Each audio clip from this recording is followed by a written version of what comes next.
Mes honorables frères et sœurs, nous y sommes. Shahru Ramadan alladhi unzila fihi al-Qur'an.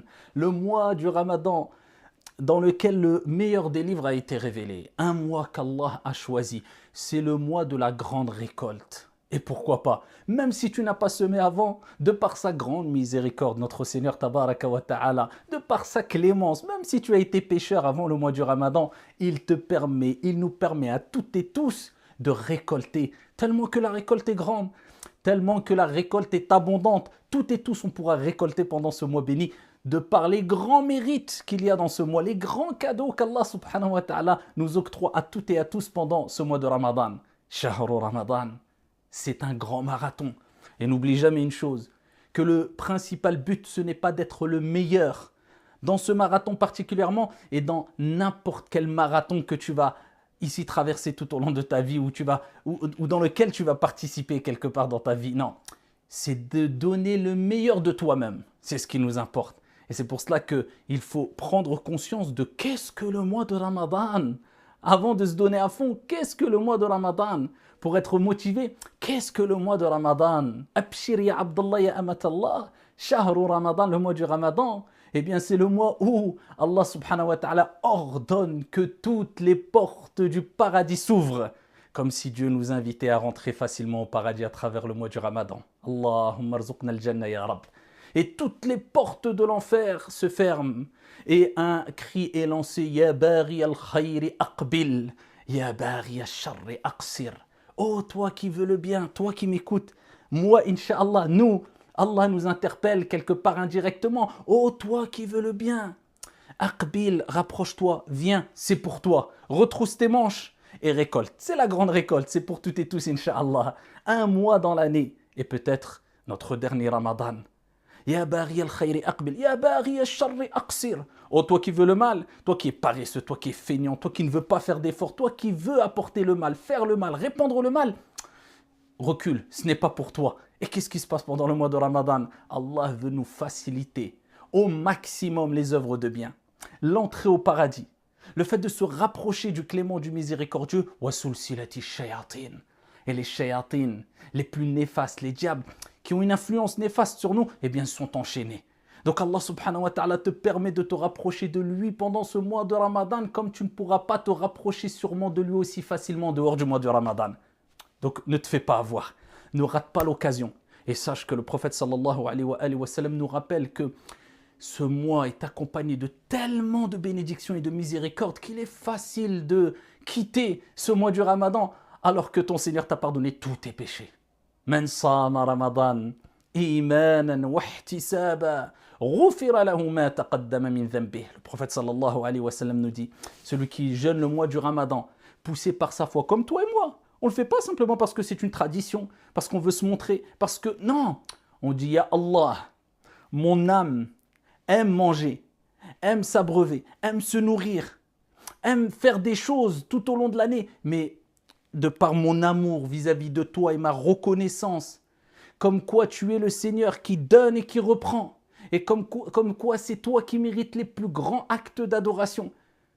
Et de par cette reconnaissance, je me prive de boire et de manger et de tout rapport charnel pendant ce mois du Ramadan, du moins pendant les journées bien sûr du mois du Ramadan. Et bien pendant ce mois-là, quand tu fais cela, poussé par ta foi, en espérant la récompense divine, parce que tu sais que la récompense est grande, il y a une grande récompense à la clé, car le prophète sallallahu alayhi wa sallam a rappelé qu'Allah subhanahu wa ta'ala a dit que le jeûne c'est pour lui, c'est lui qui s'en occupe, la récompense c'est lui qui donne, tellement que la récompense est énorme. D'autant plus qu'on sait que le prophète a dit que celui qui jeûne juste un jour de jeûne dans l'année pour satisfaire Allah subhanahu wa ta'ala, Allah il éloigne son visage de l'enfer d'une distance de 70 années. Que dire de un mois de jeûne? Celui qui jeûne le mois de Ramadan poussé par sa foi, en espérant la récompense divine, tous ses péchés sont pardonnés. Plus encore, man qama Ramadan imanan wa ihtisaba, celui qui prie pendant les nuits du Ramadan, même ne serait-ce que 2 unités de prière à la maison. Tu n'as pas la force ou bien les capacités dues à la situation sanitaire ou peu importe, ici de prier à la mosquée, tu pries chez toi. La meilleure des prières surérogatoires, c'est la prière accomplie à la maison. La meilleure des prières après la prière obligatoire, c'est la prière surérogatoire accomplie à la maison. As-salatu nour. La prière est une lumière. Fais rentrer la prière chez toi. Fais rentrer la lumière chez toi si tu veux. 2 unités de prière après l'Aïcha. Et tu termines avec le witr. Si tu peux faire 4, tant mieux. 6, tant mieux. 8, tant mieux. Plus, tant mieux. Mais au moins 2. Tous les soirs du mois du Ramadan. Si tu le fais, chaque soir du mois du Ramadan, le prophète il dit tous ces péchés seront pardonnés. À partir du moment où tu auras compris que le mois du Ramadan, ce n'est pas simplement le fait de s'abstenir de boire et de manger. Car le prophète sallallahu alayhi wa sallam nous a rappelé que le mois du Ramadan, c'est un jeûne avec...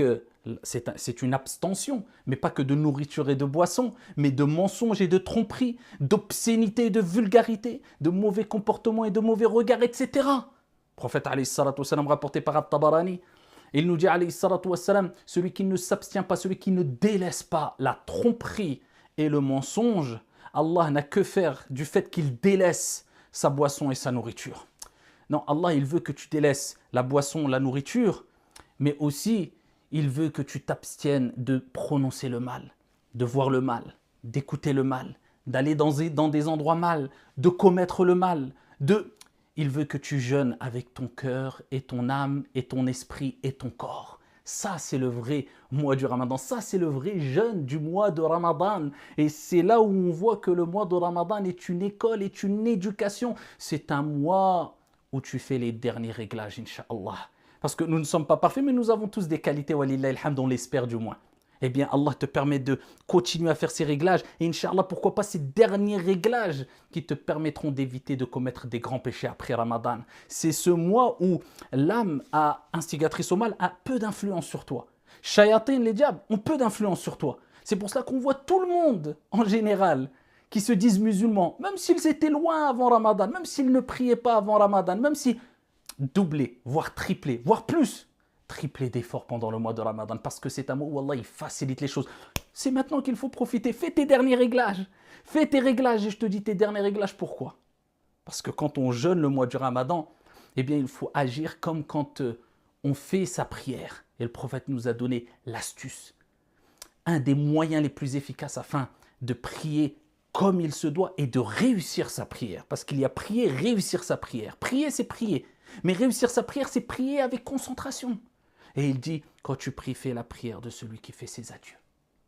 Tu te comportes comme si c'était ta dernière prière. Imagine-toi, tu fais salat al-dhuhr, on te dit c'est ta dernière prière, entre dhuhr et l'asr, tu vas mourir. Donc tu vas quitter cette vie d'ici-bas. Si tu as bien accompli ta prière, avec l'acte d'adoration pratique le plus aimé, le plus important auprès d'Allah subhanahu wa ta'ala, as-salah. Donc tu pars avec un gros bagage. Et bien de même, fais ton jeûne du mois de Ramadan comme si c'était ton dernier jeûne du mois de Ramadan. Et ce que tu pourras gagner pendant Ramadan, tu ne pourras pas le gagner en dehors de Ramadan. C'est pour ça que le prophète, il multiplie les actes d'adoration pendant Ramadan. Comme le prophète a dit, il nous l'a rappelé, le prophète alayhi salatu wassalam, qu'on se doit d'être encore plus généreux, car lui-même, il est rapporté qu'il était encore plus généreux pendant le mois de Ramadan, parce que les actions, eh bien, sont multipliées, ont beaucoup plus de valeur pendant le mois du Ramadan qu'en dehors du mois du Ramadan. Et pourquoi pas? Il faut savoir que juste une nuit dans le mois de Ramadan est meilleure, khayrun min alfi shahr, laylatul qadr, est meilleure que 1000 mois. Vous imaginez, plus de 80 ans d'adoration en une nuit. Celui qui l'a réussi, il a certes réussi. Celui qui l'a raté aura été certes privé d'un grand bien.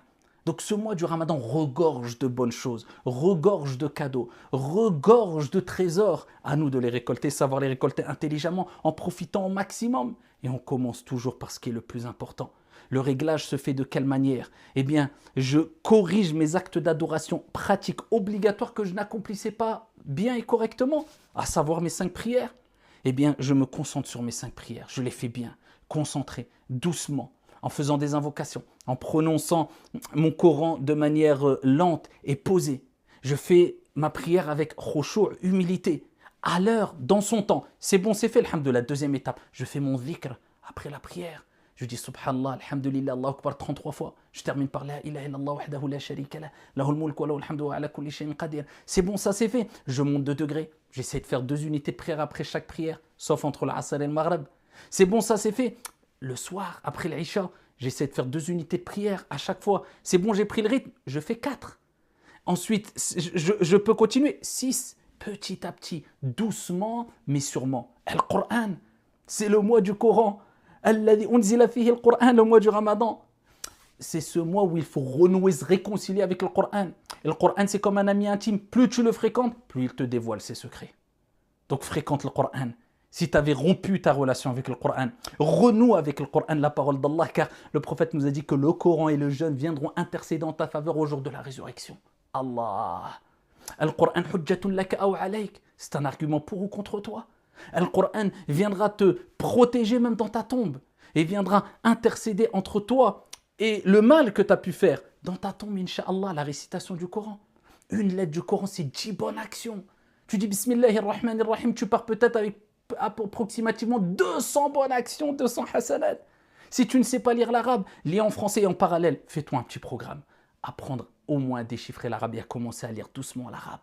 Ça y est, tu auras franchi une étape dans ta vie, incha'Allah. Et le Coran, prends la traduction approximative, le tafsir, l'explication. Essaye de voyager. Essaye de mettre un programme en place afin d'écouter au moins une petite exhortation, si minime soit-elle, en quantité, en temps par jour.